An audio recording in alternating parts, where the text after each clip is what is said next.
Hey everybody, Wayne here. Today this is an unbagging of the game Alesia, Last Stand of the Gauls, out of Strategy and Tactics magazine.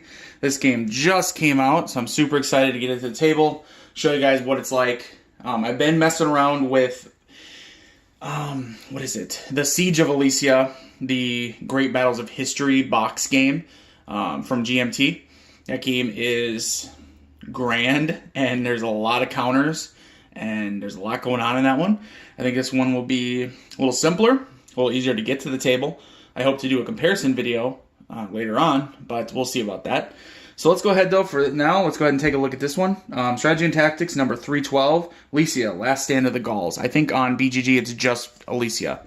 I don't think it actually says the Last Stand of the Gauls. But go ahead, open her up and check it out. Oh, see the map back there.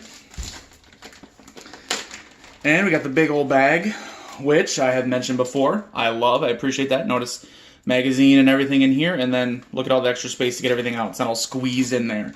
Thank you. Thank you. Thank you. All right. What do we got here? Start off with the magazine, of course. It is a magazine game. So, if you can get in here a little bit. Advertisements for their other stuff. Decision games, of course.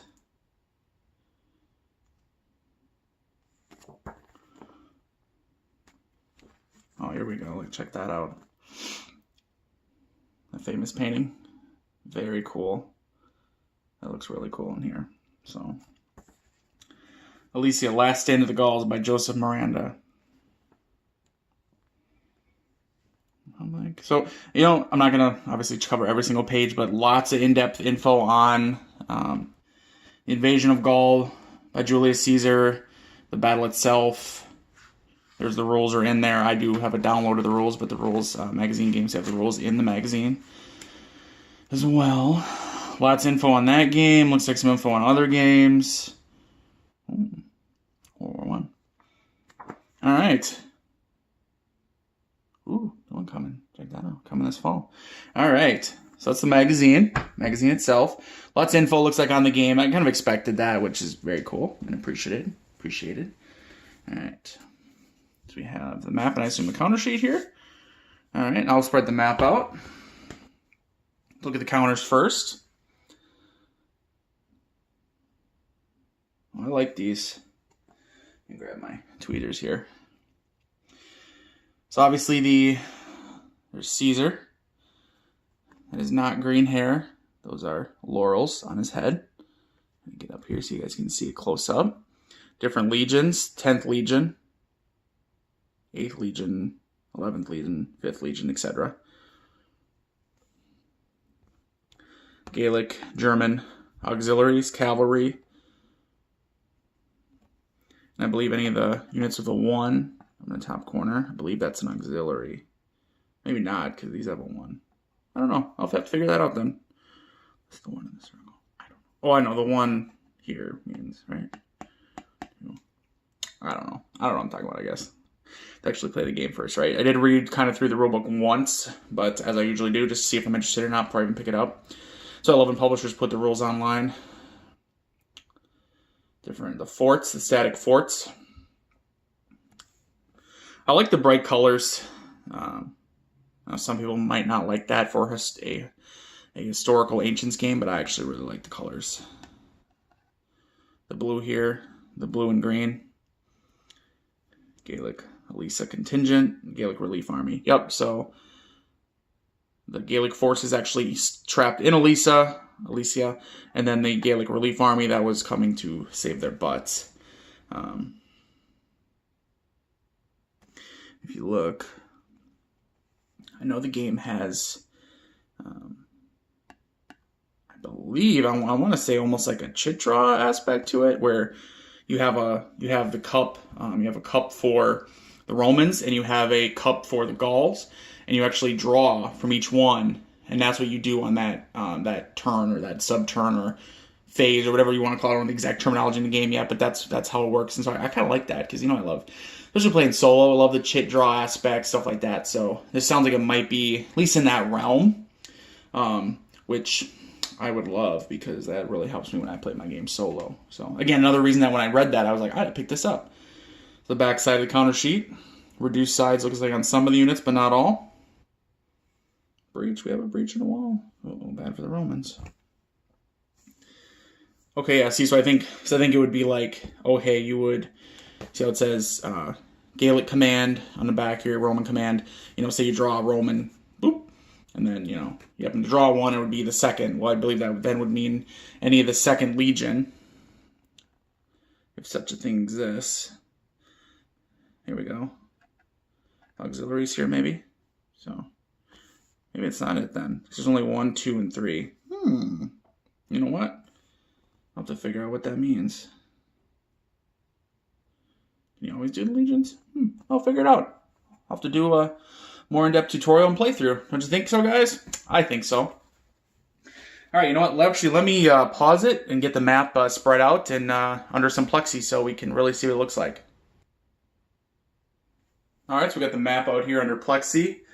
I think it looks very nice, simple, but that's usually what you get with these Ancients games. I mean, you don't have a lot of terrain details just because they don't even know what the terrain was like. They don't even know where this battle actually happened, at least not for sure. At least as far as I've read.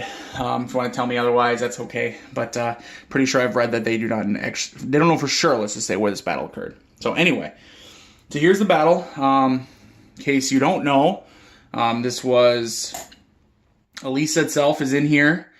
The Romans, led by Julius Caesar, built an actual wall on the inside, keeping the Alesian forces in here, or the forces at Alesia, get the Gaul forces, and then also built an external wall, knowing that there would be a Gaelic relief army headed their way as well.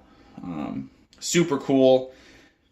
Just idea. I mean, you don't often hear about a besieging force being besieged themselves and then winning also, at least historically.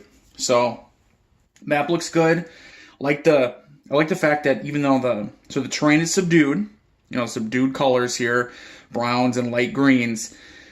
Wall, you know, there's a red wall for the exterior wall, and then orange wall for the interior wall, and then obviously there's Alesia, the actual village here, marked off with the green. I like how it looks. I like everything's very clear. Hexes are clear. When you see the forces, these hexes are pretty large too, which I didn't comment on it, but the counters are large too. So it looks like they're 5/8 counters.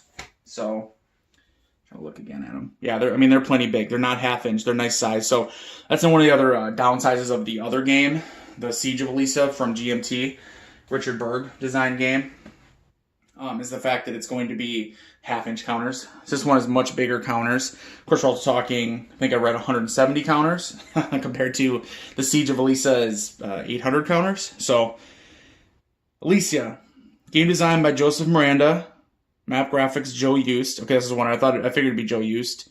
Looks good though. Looks plenty good. And then if you want, I'm going to take off the tripod here. We're going to look at the rest of the map. So that's where the play area is. But the left side of the map has got a whole bunch of, so it looks like it's got for both sides. We'll look at this side here. We have our CRT, column shifts, results all listed out on the map. I do like that. Boxes for Roman command markers and eliminated units. And then on the other side, it's the same thing. Gaelic forces, Gaelic units in Alesia, eliminated ones, etc. We have terrain, right? Terrain chart here. Yep. Terrain effects chart. Examples of the terrain. You can have the Gaelic Relief Army staging areas, showing you where units are going to be coming from. And then the other side was the upside down combat factors, the CRT for if you have 2 people playing, which this will just be me. Day of battle, 1, 2, and 3 over there. So it's just the three days of the battle. Plays out, I believe, pretty quick. Go ahead and put him back up here. So, Alesia. Yeah, I'm excited about this one. As soon as I started reading about it and I saw some details, I said, you know what? This is one that I want. I think that as I spent some time with the Siege of Alesia, I realized, and I don't want to talk about that game too much when this is unbagging for this game, but That one just is very big, very broad, very grand. This one is much smaller, but I like that. That's a lot of my games I play. I like to play quicker games. I don't like to spend, 3 days playing a game. I want to be able to knock out a complete game in 3 hours. So I think this one's going to be it. One counter sheet. Very simple. I believe it's attack and movement. The 3, like say 3-3 here. But we'll figure that out when we do our little tutorial overview, and then maybe a playthrough too. At least partial playthrough. I don't know if I play a whole game of this, but definitely a partial playthrough I think would be kind of fun. So Alesia, the last stand of the Gauls, out of Strategy and Tactics number 312. I'm excited to get this one to the table. If you like Ancients Warfare, Hex Encounter, I think you should check this one out. I'm also really intrigued, like I said, by the cups, with the Romans having a cup and the Gauls and then drawing from them. Is it chit draw or not? I don't know exactly, but I am anxious to check it out. We didn't look at the rule book exactly. Where is it at? Oh, it's in here. Duh. I have the digital one I downloaded, but I did not print it out. Let's quick look through the rule book a little bit before we call it. Here we go. Whoop, somewhere in here. There we go. Start of the rule book here. Yep, lots of examples showing you the units. Yep, combat factor and movement allowance, unit ID, unit type.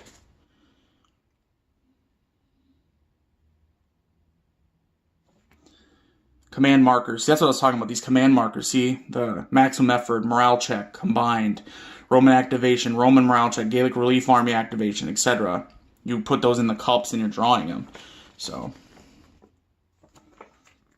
some examples, info, some pictures. I like that. Some of the older decision games, they didn't really have any examples. I like the fact that they're starting to do that. I think that helps a lot when you're really learning the game. Or if you have questions and you come back and sometimes you can look and just see the example and say, wait a second, that's what I meant. So, yeah, not a big rule book either. 16 includes the hidden army to set up display. I get it for the Gaul player. Very cool. So, Alesia, last stand of the Gauls. Let's check it out, all right? Thanks for watching, guys. Till next time.